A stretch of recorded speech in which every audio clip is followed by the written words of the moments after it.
សូមគោរពសម្ដេចទ្រង់ឯកឧត្តមលោកជំទាវអស់លោករស្រីនាងកញ្ញាដែលកំពុងតែតាមដានការផ្សាយបន្តផ្ទាល់ពីស្ថានីយទូរទស្សន៍ MJ Internet TV បាទសូមស្វាគមន៍មកកាន់នីតិព័ត៌មានដែលមានខ្ញុំបាទតាំងសាននេះខ្ញុំឈ្មោះថាំភិរមបាទទូរទស្សន៍ MJ យើងខ្ញុំមានផ្សព្វផ្សាយពាណិជ្ជកម្មគ្រប់ប្រភេទប្រដេញជាមួយព័ត៌មានបន្ទាន់និងធ្វើឲ្យផលិតផលរបស់អស់លោកអ្នកល្បីពាសពេញបរិយាកាសកម្ពុជាព័ត៌មានបន្ថែមសូមទំនាក់ទំនងតាមរយៈលេខទូរស័ព្ទ011 089 069 99 55និង67ទូរទស្សន៍ MJ TV យើងខ្ញុំក៏មានបើកទទួលនៅព័ត៌មានបន្ទាន់ពីបងប្អូនប្រិយមិត្តដែលជួបហេតុការណ៍នៅតាមដងផ្លូវឬនៅកន្លែងណាមួយសូមរាយការណ៍មកកាន់លេខទូរស័ព្ទ016 58 25និង67ឬតាមរយៈ Facebook MJ Link Skype MJ ETV បាទក្រុមហ៊ុនសន្តិសុខ MJ Asia Group Security មានបម្រើសេវាកម្មផ្នែកកម្លាំងសន្តិសុខ24ម៉ោងយាមកាមថែរក្សាលំនៅសហគ្រាសនិងទីកន្លែងផ្សេងៗប្រកបដោយសុវត្ថិភាព 100% បើត្រូវការសន្តិសុខពី MJ Group ភ្លាមយើងខ្ញុំមានបន្ថែមជូននៅកាមេរ៉ាសុវត្ថិភាពដើម្បីត្រួតពិនិត្យនិងផ្ដល់ភាពកក់ក្ដៅជូនអស់លោកអ្នកព័ត៌មានបន្ថែមសូមទំនាក់ទំនងតាមរយៈលេខទូរស័ព្ទ011 089 069 99 55និង67បាទកញ្ញាភិរមខាងនេះយើងក៏មានលើកយកនៅព័ត៌មានជាតិក៏ដូចជាព័ត៌មានបាទសង្គមដើម្បីលើកយកមកបម្រើជូនប្រជាជនឲ្យបានជ្រាបបាទជាដំបូងនេះខ្ញុំសូមលើកយកនៅព័ត៌មានជាតិបាទចា៎ឯកឧត្តមម៉ៅធុននិនអញ្ជើញជាអធិបតីភាពក្នុងពិធីចែកសន្លឹកអត្តសញ្ញាណប័ណ្ណសញ្ជាតិខ្មែរជូនប្រជាពលរដ្ឋក្នុងស្រុកភ្នំក្រវាញនៅថ្ងៃទី27ខែមិថុនាឆ្នាំ2014ឯកឧត្តមម៉ៅធុននិនអភិបាលនៃគណៈអភិបាលខេត្តពោធិ៍សាត់បានអញ្ជើញជាអធិបតីភាពក្នុងពិធីចែកសន្លឹកអត្តសញ្ញាណប័ណ្ណសញ្ជាតិខ្មែរ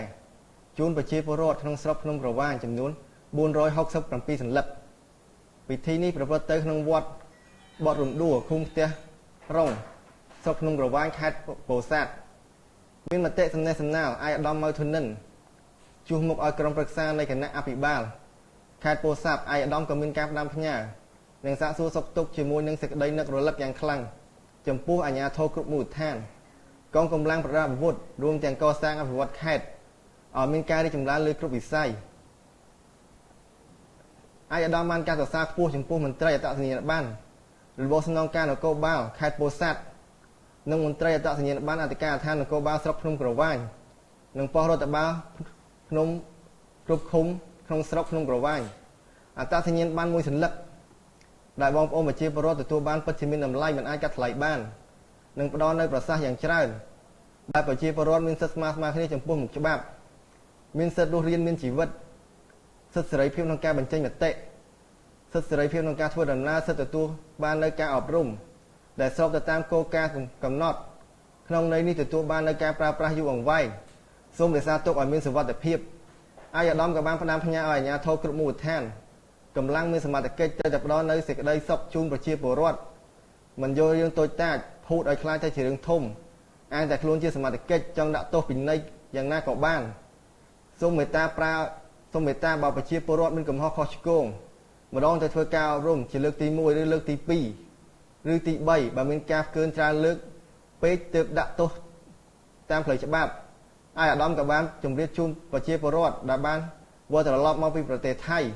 ដែលមានបំណងបម្រើការងារក្នុងរោងចក្រកាត់ដេរនៅស្រុកក្រគូសពថ្ងៃរោងចក្រមានការខ្វះខាតកម្មករចូលបម្រើការងារចំនួន13000នាក់និងក្រុមហ៊ុនភាគីមិចក៏មានការខាត់ខ្វះកម្មករចំនួន2000នាក់ផងដែរឯកឧត្តមបានផ្ដល់លេខទូរស័ព្ទជូនប្រជាពលរដ្ឋនៅទីនោះឲ្យបានស្គាល់ក្នុងគោលបំណងដើម្បីផ្សារផ្សាយផ្សារឈាមចង់ដឹងអំពីសុខទុក្ខប្រជាពលរដ្ឋនៅនឹងគ្រប់មូលដ្ឋានទប់ស្កាត់នឹងការបំពានសិទ្ធិប្រជាពលរដ្ឋតមកឯកឧត្តមក៏បានសួរនៅបច្ច័យចំនួនក៏បាននាំនៅបច្ច័យចំនួន400000រៀលដើម្បីឧបត្ថម្ភជូនបច្ច័យអធិការវត្តបត់រំដួលសម្រាប់ការចាត់ចែងទិញជាចង្ហាន់ផងដែរបាទព័ត៌មាននេះគឺតកតងនឹងឯកឧត្តមម៉ៅធុននិនបានអញ្ជើញចុះចែកលិខិតអត្តសញ្ញាណប័ណ្ណជូនដល់ប្រជាពលរដ្ឋនៅស្រុកភ្នំក្រវាញបាទចា៎ ចុះកញ្ញាភិរមមានព័ត៌មានអីជំរាបជូន មាន ជា ព័ត៌មាននៅដើមរដូវវស្សានេះប្រជាកសិករក្នុងខេត្តធ្វើស្រែបានចំនួន 3285 ហិកតាក្នុងខេត្តកំពង់ឆ្នាំងគោលនយោបាយរបស់ប្រមុខរាជរដ្ឋាភិបាលកម្ពុជាក្នុងការនាំអង្ករចេញទៅកាន់ទីផ្សារអន្តរជាតិគឺជាផែនការដ៏ត្រឹមត្រូវសម្រាប់ប្រទេសដែលមានកំណើនសេដ្ឋកិច្ចដោយប្រទេសកម្ពុជាយើងនេះកន្លងមកប្រមុខរាជរដ្ឋាភិបាលបានប្រាប់បណ្ដាមេដឹកនាំប្រទេសនានាថាកម្ពុជាជាប្រទេសផលិតស្រូវនិងស្បៀងអាហារដ៏សំខាន់មួយហើយកម្ពុជាមានមហិច្ឆតាប្រែក្លាយប្រទេសដែលធ្លាប់មានសង្គ្រាមរ៉ាំរ៉ៃឲ្យទៅជាប្រទេសនាំអង្ករចេញឲ្យបាន1លានតោន